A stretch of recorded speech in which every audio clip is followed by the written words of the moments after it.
So we had the graduate seminar of Rishona.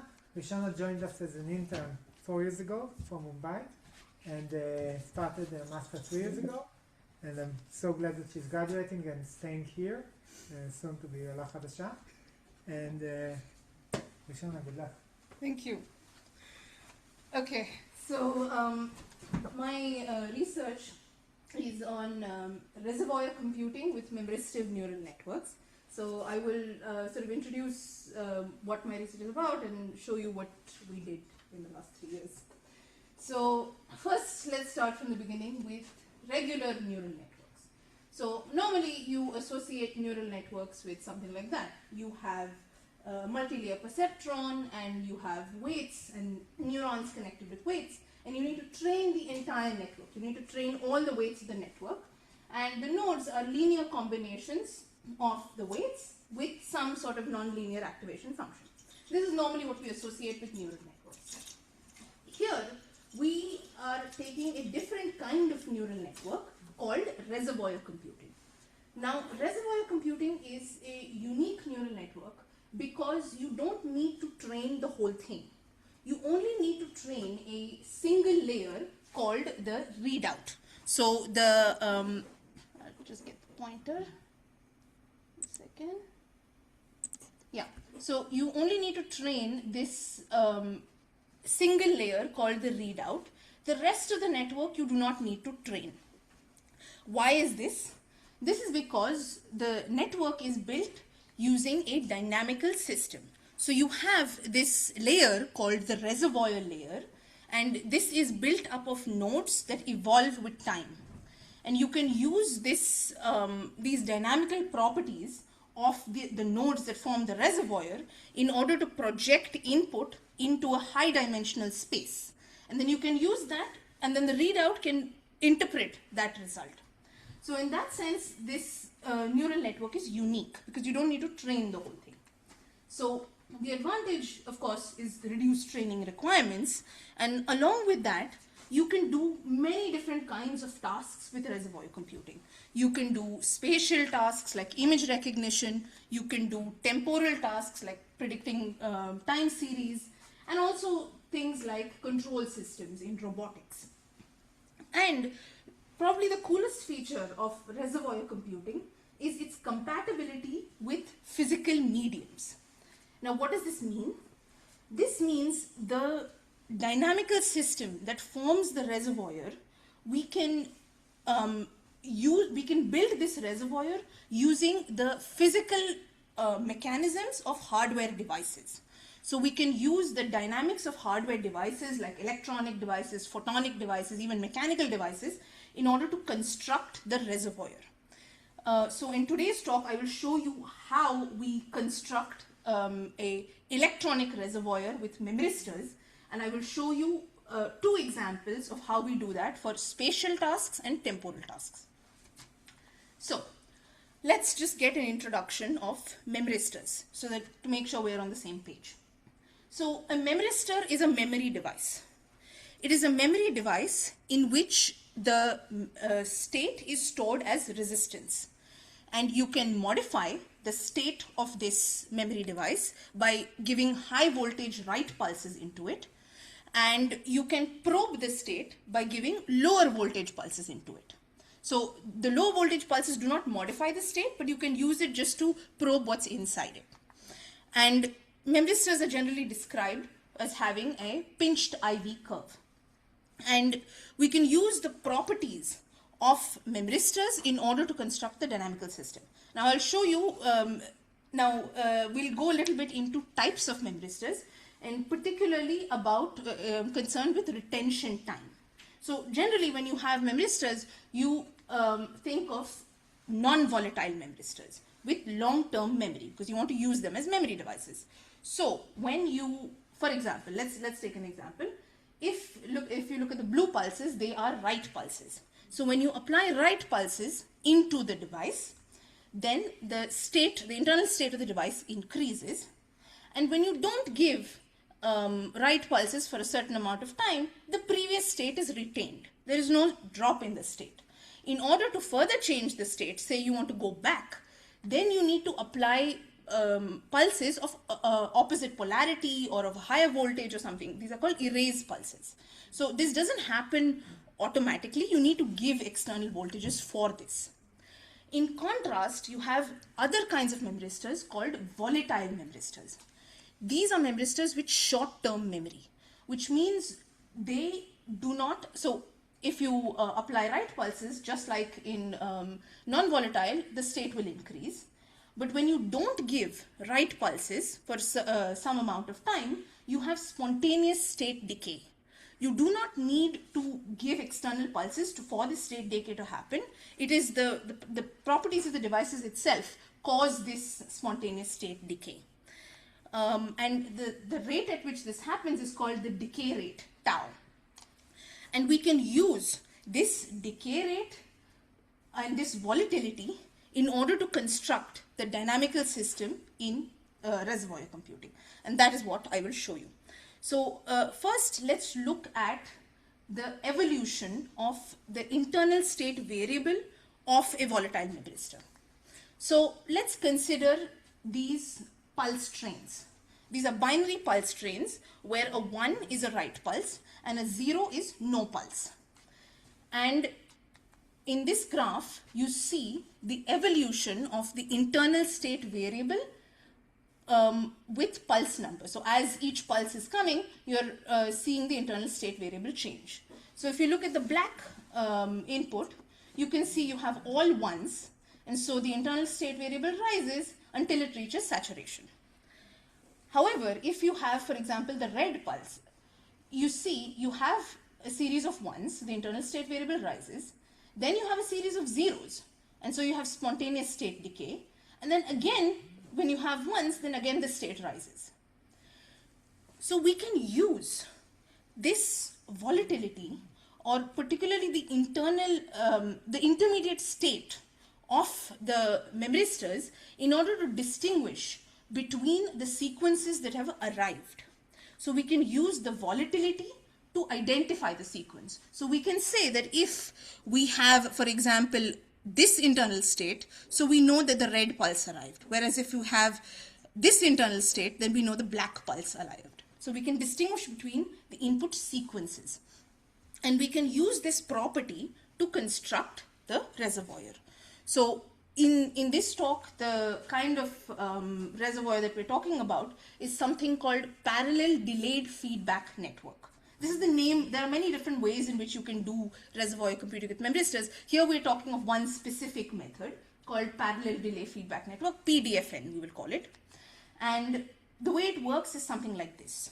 You have your input data. You encode your input data by some method called encoding or preprocessing methods, and you convert them into electrical pulse trains in time. Then you apply these pulse trains to a parallel set of volatile memristors. Once you apply these pulse trains, you can use either the final or the intermediate states of the reservoir into the readout. So the readout will help you to distinguish between the final states. So this is the general sort of architecture of PDFN, and I will show you in more detail how exactly we, like what it would be inside the reservoir and how the readout works. So this is generally the way it is described in literature. And in this research, what we wanted to try and understand was, first of all, how memristive reservoir computing works exactly, what parameters affect the performance of memristive reservoir computing, and what are the trade-offs. So in this talk, I will explain how to do memristive PDFN using two tasks, a spatial task, that is image recognition, and a temporal task, that is time series prediction. And I will show you different data encoding methods. How can we represent the data inside the reservoir? This is a very important parameter because you need to represent the data properly in order for the system to work. I will show you first how to encode it, and then we'll analyze the trade-offs between encoding methods, and we also propose some new encoding methods in this work. And then finally, we will analyze the impact of memristor parameters like decay rate, quantization, and device variability.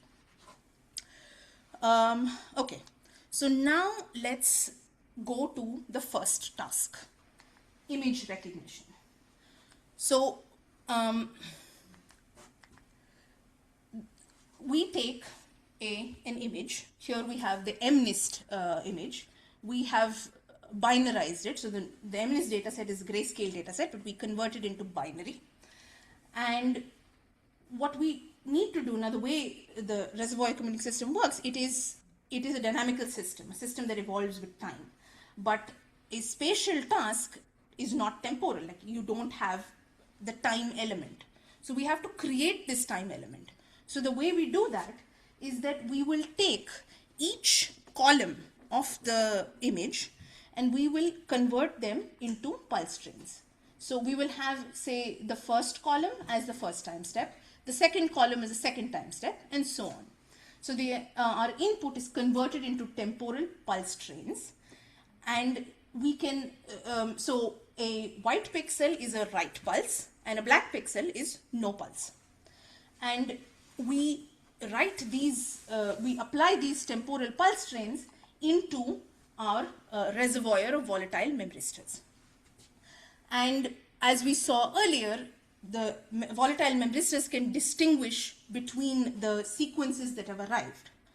And so once we do that, after we have written the entire image into the memristors, we will give a read pulse to probe the state of the memristors, and the read currents that we get, we will apply to the readout. So what the readout is doing is sort of distinguishing the patterns that we get from the final reservoir states to classify the image. And notably over here, you only need to train the purple lines, the readout. You don't need to train the reservoir, and you can't train the reservoir because it's a dynamical system. So this is the way you would do image recognition with PDF and reservoir computing.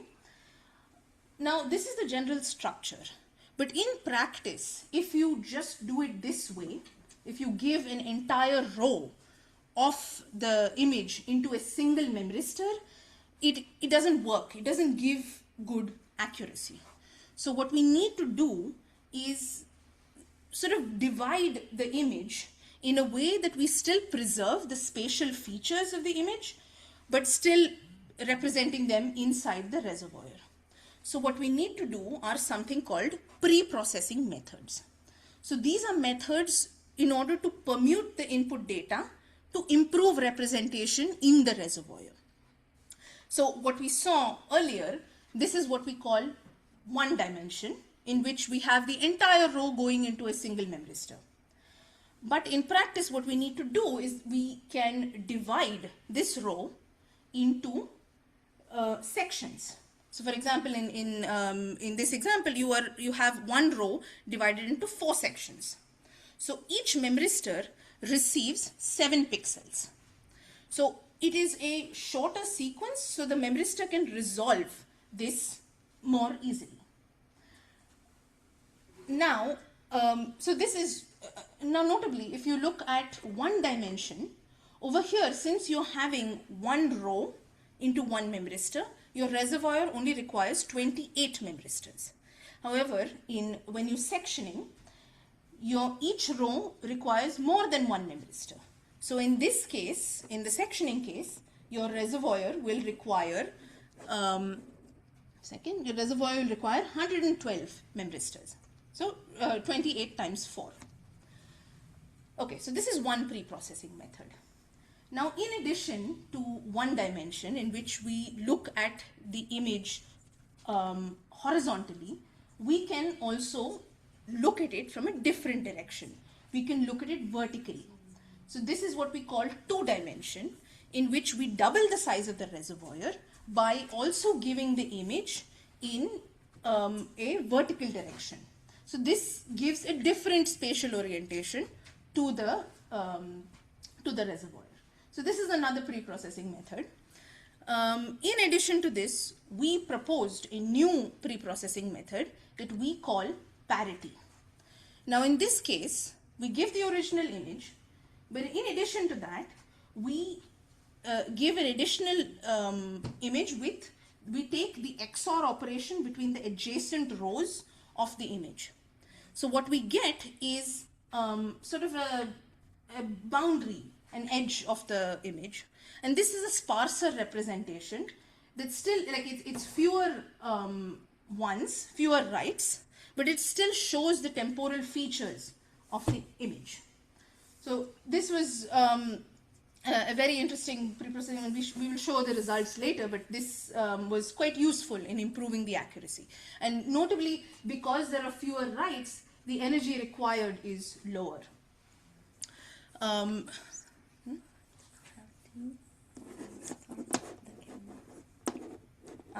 camera's turned off. So sorry. Okay, please go ahead. Okay, so the basic idea of preprocessing is to permute the data so that you can improve separability of the features. Okay, so now let's look at how we evaluated this entire, these different ideas. So we took the MNIST data set and we took a physics-based model of a volatile memristor.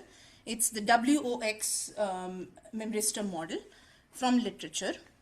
And we vary the, we construct a custom simulator using MATLAB, using these memristor models, and we use different pre-processing methods, decay rate, and also memristor quantization and the variability of memristors. So we vary all these different parameters, and we end up with more than 2,000 different configurations, and we'll evaluate what works, what doesn't work, and sort of try to understand the trade-offs.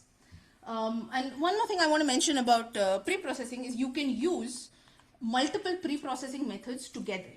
So you can use both 2D and sectioning, both 2D and parity. Like you can have all of these different combinations. Okay. So now let's look at the results for different pre-processing methods. Yeah. But you did mention how you take the sampled measurements from the memristors and convert to features of the neural network. Shona, can you repeat the question? The question is, we don't take the sampled values. Another step to convert the memristor outputs to features of neural network. No, we take the after we've written the entire image, we give read pulses, and so that those read pulses, the currents that we get from them, represent the internal states of the reservoir. And we use those read currents for the readout. But it changes in time. Which one? Go to the PDFM slide. But there's time here. Yeah. There's a time axis. Yes, you have to read it immediately after. So after you've written the entire image inside, you have to immediately read the state. Otherwise, the state will be lost. It's volatile after all. So the state needs to be read immediately. Does that answer your question? In your example with pulses, Yeah. there's some time where the pulse is interesting and others, there's no information. Immediately is the next cycle, basically. Yeah. So, as in, like, I don't understand your question. I think he talked about the input cycle, input signals. You are talking, but he asked about the output signals. Yeah. Okay, so what's in the input signals? Like, How this is converted to the neural network.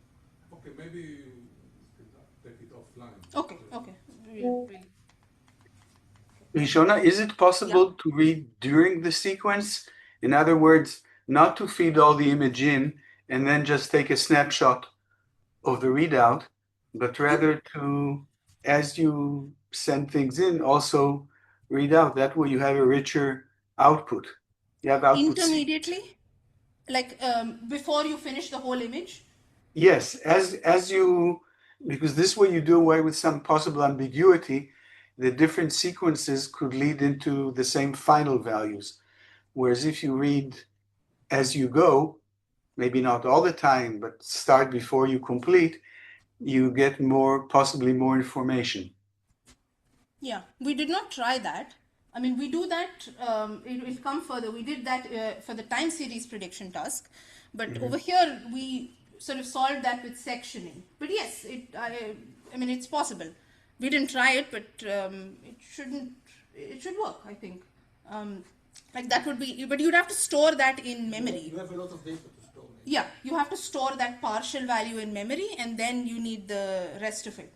So yeah, and you basically instead parallelized by the sectioning, and you store it in the larger network. Yes, yeah. But okay, yes, thanks. intermediate will also work, I think. Yeah. Okay. So we're at results. Yeah. Okay. So of all the configurations that we ran, we could achieve up to nearly 96% accuracy for the MNIST data set. The best configuration was when we had 2D with parity and 7 sections. So each memristor receives 4 pixels in that case. Some notable trends. In general, when you have a larger reservoir, you tend to get higher accuracy.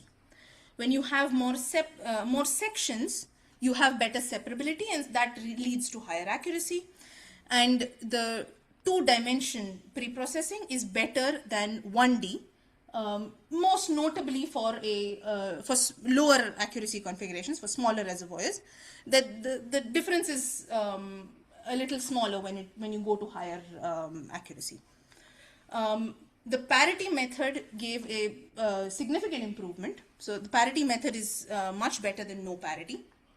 And for a similarly sized reservoir, 1D plus parity is better than 2D and no parity. So the parity certainly adds some sort of better feature representation in this case. Yeah, okay. So now let's move to the impact of memristor parameters.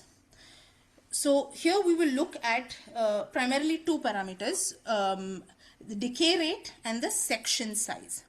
So let me first explain this graph.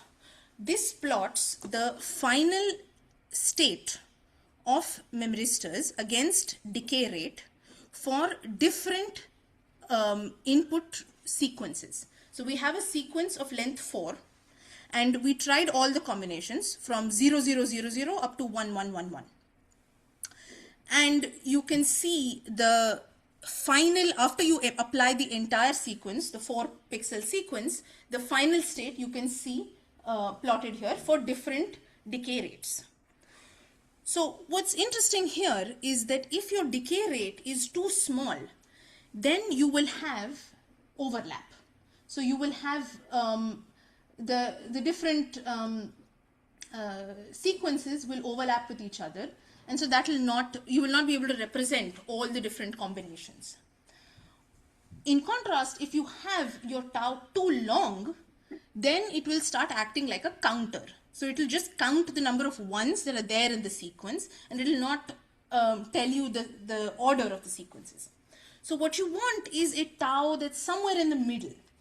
So we found that, like for example, if you look at tau 5, here you have a decent separation between all the different states. And when we tested it, we note that, like if you see in this graph, the tau with 5 nanoseconds happens to give the highest accuracy. So we can clearly see like how the different sequences are mapping into results, like good accuracy for reservoir computing. Shona, what is the input rate of the sequence? The pulse rate? Pulse rate, half a nanosecond. Half nanosecond, okay, thanks. Yeah. Okay, now let's look at the impact of variability. So memristors are rarely deterministic, they always have some element of variability. And here it is, as we can expect, when you have variability, it causes a degradation in accuracy.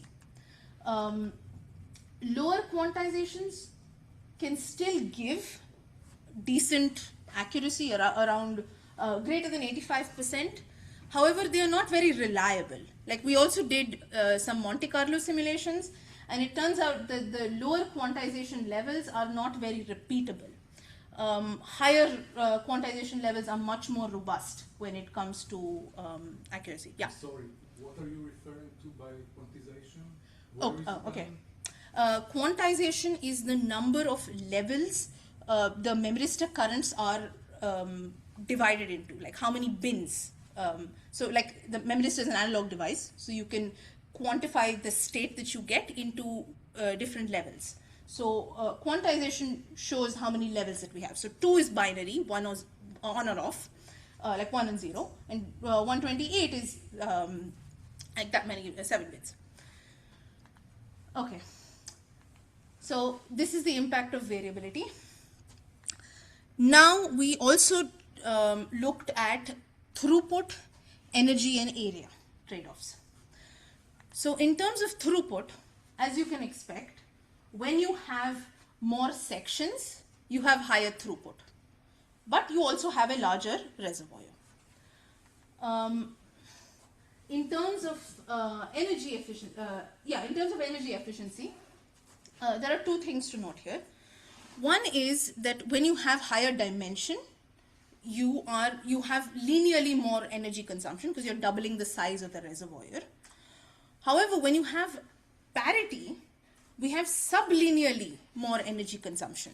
So parity gives better accuracy while having lower energy consumption. And this is because of the sparsity of the parity representation. So that was quite interesting.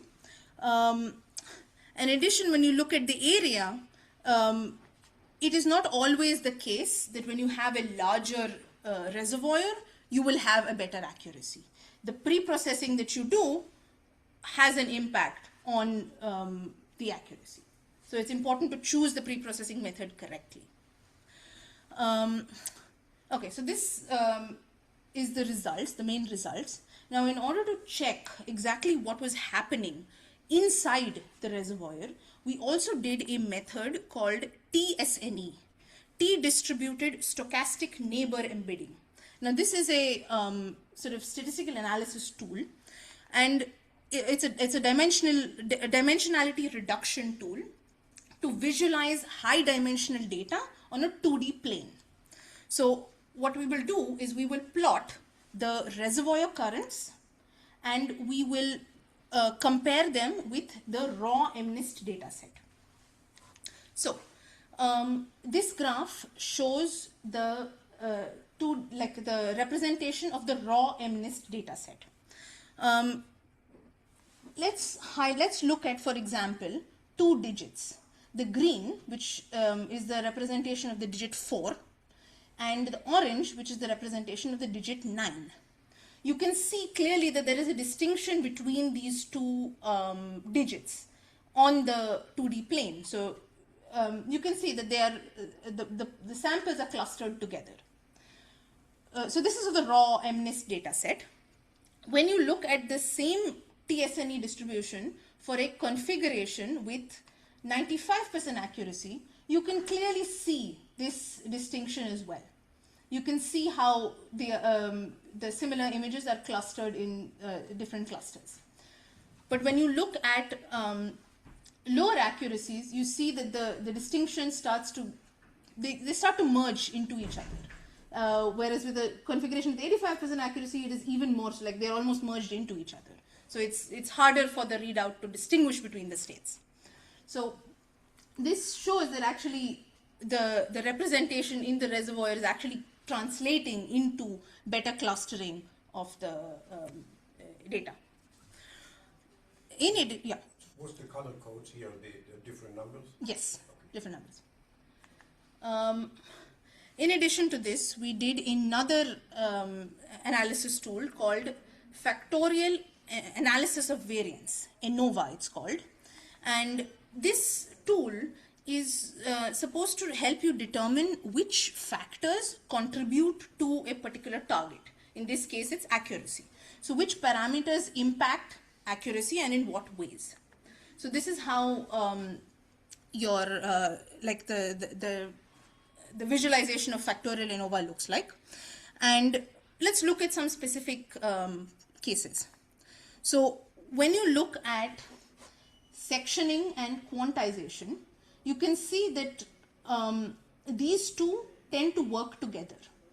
So you need to have both the sectioning and quantization, you need to tune them together to ensure that you have good accuracy. And we also note that sectioning has the strongest impact when it comes to the raw accuracy value, followed by quantization. So these parameters are probably the most important of all the ones we varied. In addition to that, we can see that 2D is on average better than 1D. As you can see, all the graphs sort of tend towards the 2D. 2D gives higher accuracy. And this is also true for parity. Parity is better than no parity.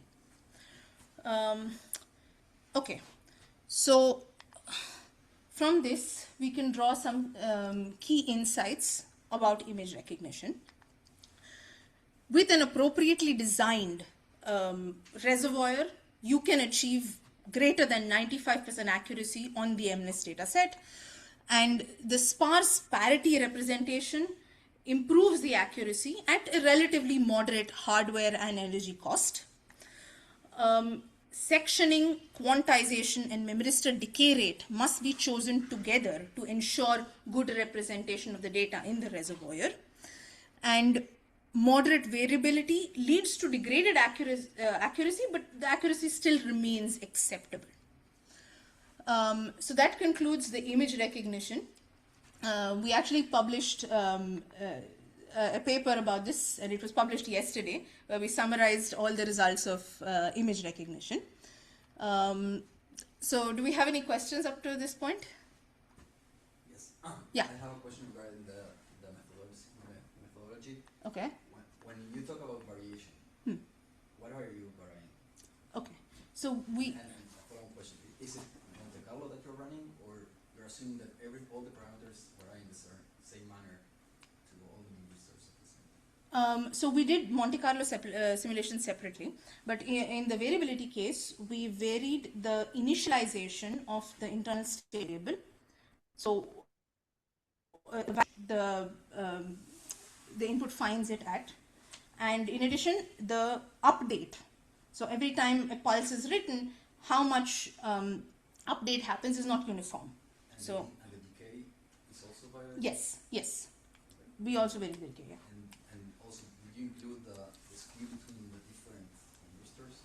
The skew that you will have for all the connections that when you increase the size of you use all these preprocessing methods, then you increase the number of memristors, you increase the routing, you will have skew between the different memristors. Okay, yeah, we did not consider skew in this case. Okay. Yeah. And also regarding the readout, what do you assume there that you have? How do you read your current? Because you're quantizing, and then you need to assume that you have some data converter, right? It's quantizing your current. Yeah. So we assume uniform quantization. Like the quantization is meant to sort of emulate a data converter, but it is uniform. We don't consider the non-idealities of that. And in power, when you analyze power, is that power included in the analysis? So yeah, power is fairly. We don't include ADCs. So Yeah. it's just the power of the. Just of the right operations, like current into voltage. Yeah. Yes. It's very interesting, and you explained it very well, and I could understand something. So I'm curious about the parity. So Yeah. basically, you did this to increase efficiency and somewhat sacrifice on accuracy. Did you consider other ways to make it more efficient, like FFT or other derivatives, other way to process the image before you? Why did you choose the parity? Because parity was the simplest. Actually, in literature, they do like they in fact do like convolution style, like they do convolutions before, they also have masking, they do all these complicated tasks. The idea we wanted to have is have the pre-processing as simple as possible. That's the reason why, mainly why we chose parity. Yeah. Yes? So, the dimensionality reduction was TSNE. Yeah. What function is it? Is it like PCA or? It's sort of like PCA. It is a direct MATLAB function. It's called it was directly like done by MATLAB, but it is sort of like PCA. Like I think the PCA is involved in the inside.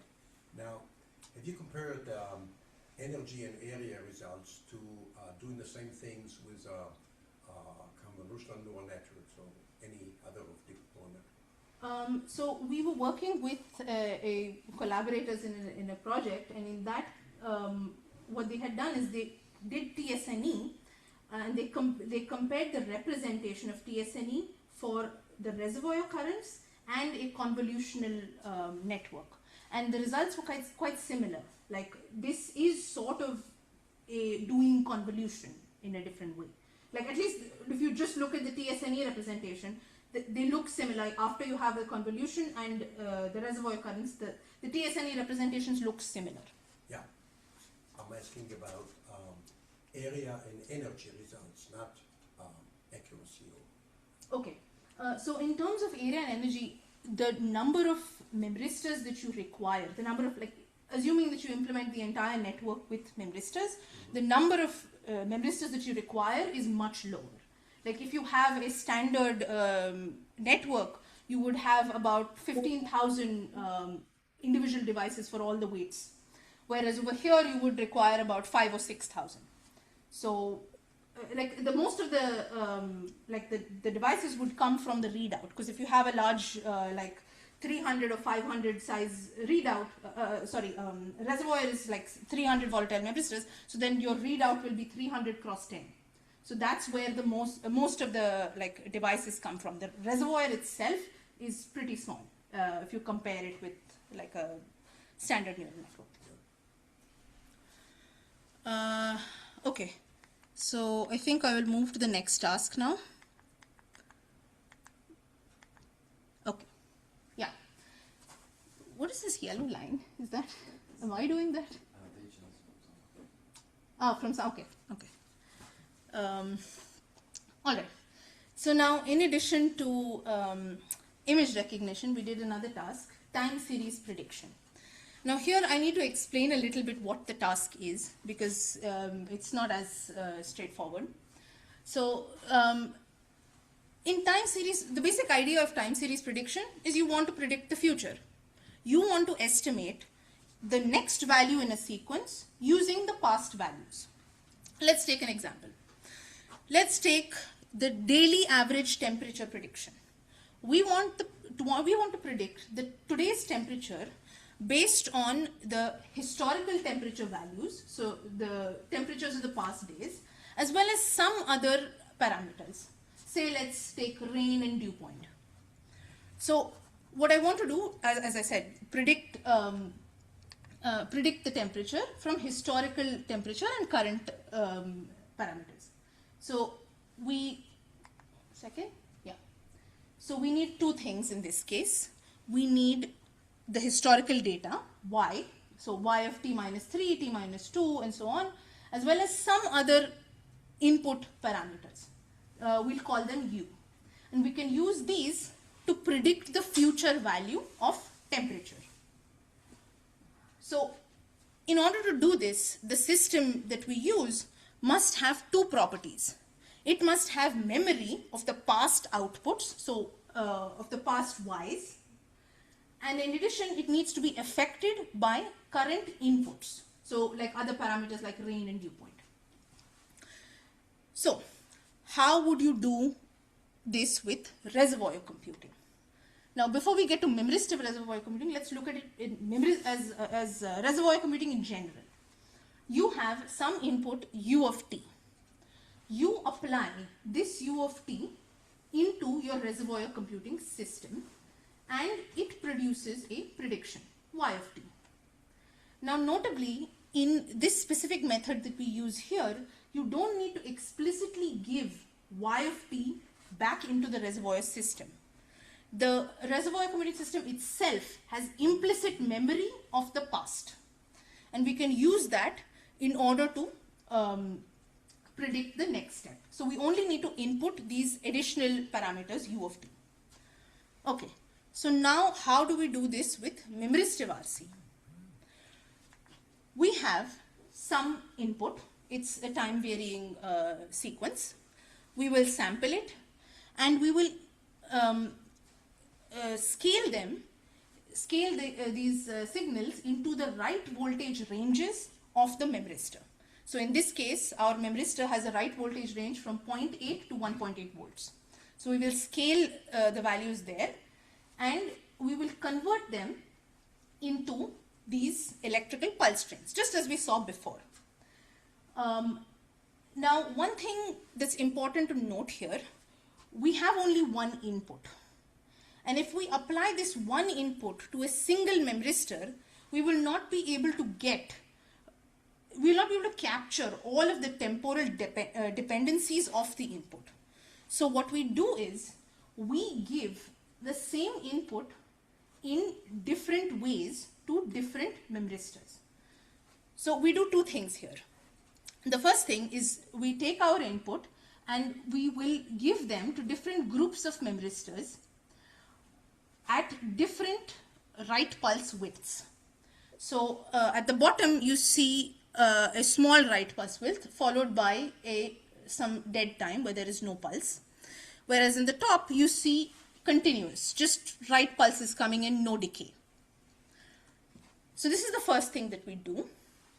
And the second thing is, just this time frame itself, we don't give it to one memristor, but we give it to a group of a few memristors. So they're receiving the same input, but the memristors within this group have some sort of variability. So the whole point of doing all of this is that you want to capture more temporal dependencies, more memory of the input. So you need diversity of states. So now another way of doing it is that you have different memristors with different decay rates. But it's tuning the decay rate of a memristor is not so straightforward. So we want to have a different decay rate without actually having a different decay rate. So that's why we have these tricks of inputs just to sort of simulate that effect. And then after that, we will give that to the readout. Now here it's important to note that the way we did it in image recognition, where we wrote the entire sequence, here we don't, here we also write sequence, but we read immediately after every write pulse. So the output of the memristors that goes into the readout is also a sequence, whereas in the case of image recognition, it was just one value. This is because we are doing temporal prediction here, it's not classification. Now let's look inside the memristor and see what these different write pulses are actually doing to the internal state of the memristor. So if you see here, let's look at, for example, the blue pulse and the purple pulse. So in the blue pulse, you have a very short write pulse followed by a dead time. So here the memristor state updates and then decays, updates and decays. Whereas in the purple case, since the write pulse is longer, the update is more, but there is less time for decay. So the whole point of doing this is that you're capturing at a single time step, different memristors are capturing different parts of the input. And so that is useful in order to do the prediction. So larger pulses have faster updates and shorter pulse width has more decay time. So now in order to evaluate how this time series prediction works, we used a benchmark task called NARMA, Non-Linear Autoregressive Moving Average. It's a fancy name, but the basic idea is this. This is the basic equation. And this equation, you want y of t plus 1, so you want to predict this value, and this value is dependent on past outputs and current input. So this is a good sort of approximation for what we want to do. So when we are doing the reservoir like the evaluation, we will give input u of t, and we will get the value y of t. And then we compare that with the values that we get from this equation. We want our reservoir computing system to model this equation without actually knowing this equation. And then to evaluate how well the reservoir computing system did, we use NMSE, normalized root mean square error. And for our evaluation purposes, based on like literature, we determined that if you have less than E minus 3 of NMSE, that is considered good for this kind of benchmark. And also notably, an NMSE, a lower NMSE is good. So we want the NMSE to be lower, we want a lower error. Okay, so now let's look at the parameters that we varied. So we varied the decay rate, quantization, and variability just like before. In addition to that, we also varied some reservoir parameters here. So the number of time frame groups. So in this image, you can see 5, 1, 2, 3, 4, 5. But we also tried 10 different groups where we have longer write pulses. We did 10, we did 13, we did a few more. So that's one thing. And the second is how many memristors are there per group. So in this example, you can see 9, but we also did 1, 3, 5, we did a few, just to see how much diversity we actually need. Then also in this study, we varied some of the dataset parameters, like we looked at the sequence length, the warm-up time, but I will not talk about that today. And in total, when we did it, we got something like 57,000 different configurations. And each configuration we had to run about 20 times. 10 minutes. We ran each configuration 20 times. So we had more than 1 million different runs that we had to do. And here are some of the results. Wow, the annotations are increasing. Okay, ignore the annotations. I can erase? Okay. How? Think controls. On the side, yeah, this one. There is a garbage can there somewhere. I think in red. Oh no, no. Clear all drawings? Yeah, okay, good.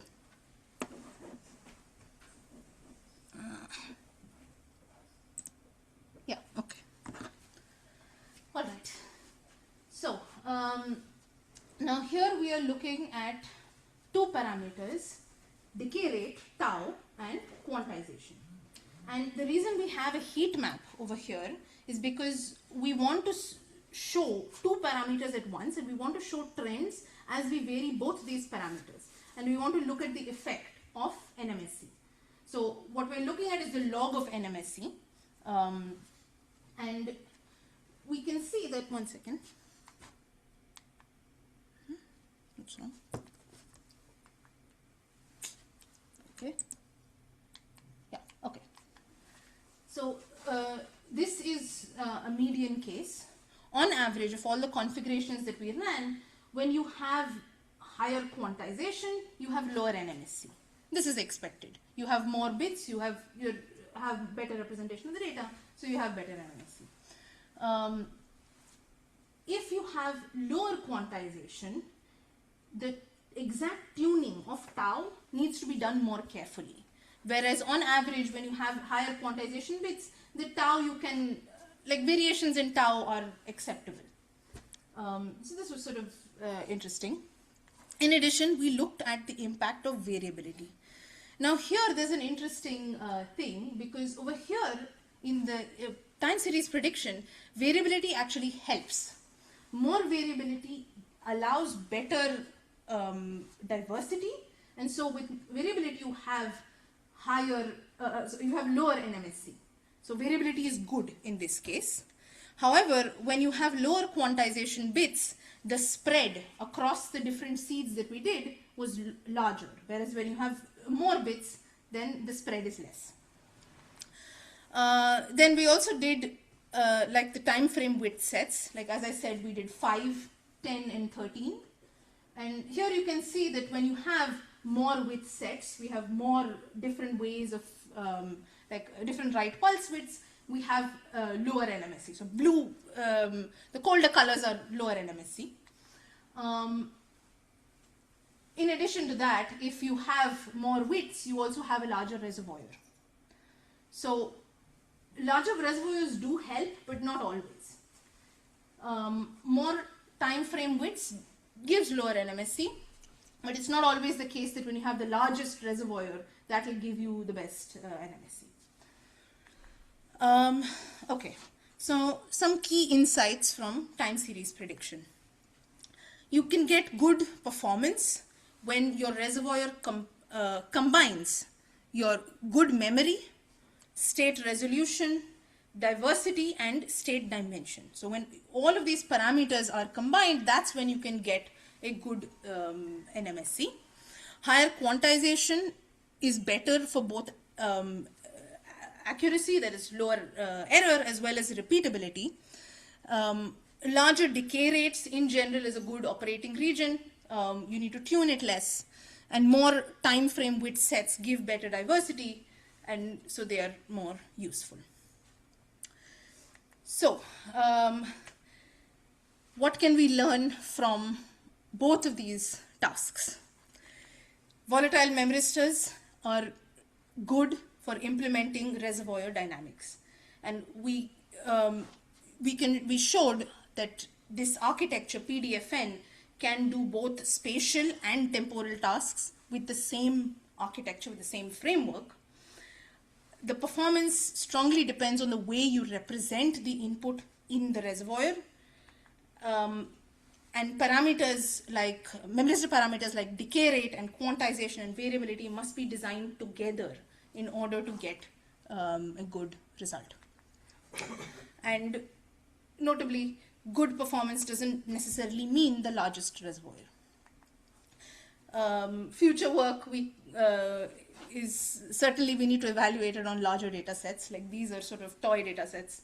Larger data sets will give much deeper insights, along with proper architecture design and hardware validation. So I think with that I conclude, and I can take questions.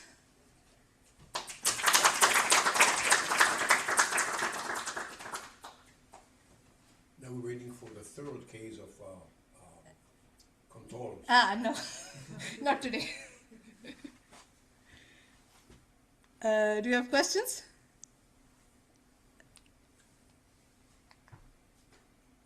I have a question. Yeah. Regarding the volatile device. Yeah. What can you say something about the device?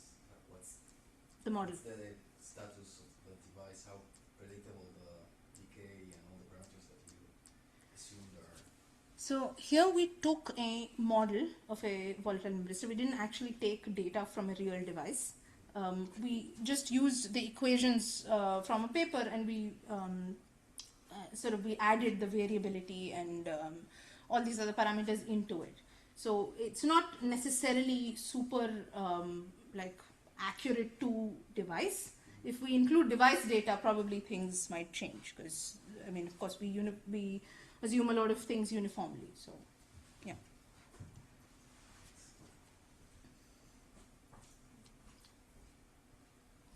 More questions? Thank you again. Thank you.